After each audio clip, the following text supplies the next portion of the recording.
চাঁদপুরে বীজ হিসেবে আবাদ হচ্ছে সানশাইন জাতের আলু। টানা ৩ বছর ধরে উৎপাদন বৃদ্ধির লক্ষ্যে চুক্তিবদ্ধ কৃষকদের মাধ্যমে বীজ হিসেবে আবাদ হচ্ছে এই জাতের আলু। উদ্যোক্তাদের পরিকল্পনা রয়েছে জেলার হিমাগারে সংরক্ষণের পর দেশব্যাপী এই বীজ ছড়িয়ে দেওয়ার।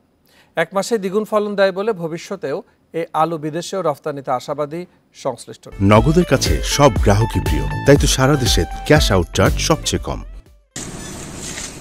চাঁদপুরে চলতি বছর ৩০ একর জমিতে সানশাইন জাতের আলু চাষাবাদ হয়।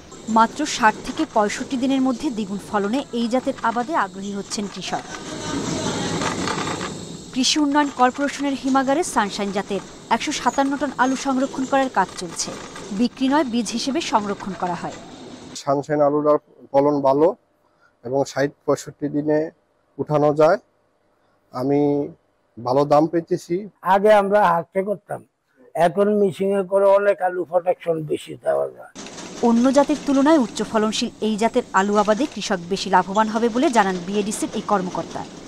প্রতিদিন প্রায় ৪৫ থেকে ৫০ টন আলু বীজ গ্রেডিং শোডিং করা সম্ভব হচ্ছে, যা সরকারের অর্থনৈতিকভাবে সাশ্রয় হচ্ছে।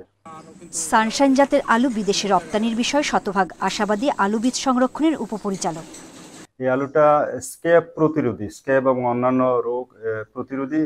স্কিনটা স্মুথ হয়, চামড়াটা মসৃণ হয়, দেখতে আকর্ষণীয়, এবং এটাতে ড্রাই ম্যাটার বেশি হওয়াতে এটা বিদেশে রপ্তানি উপযোগী। প্রতি হেক্টরে প্রায় ৪০ থেকে ৪৫ মেট্রিক টন উচ্চ ফলনশীল সানশাইন জাতের আলু উৎপাদন হয়। Independent news.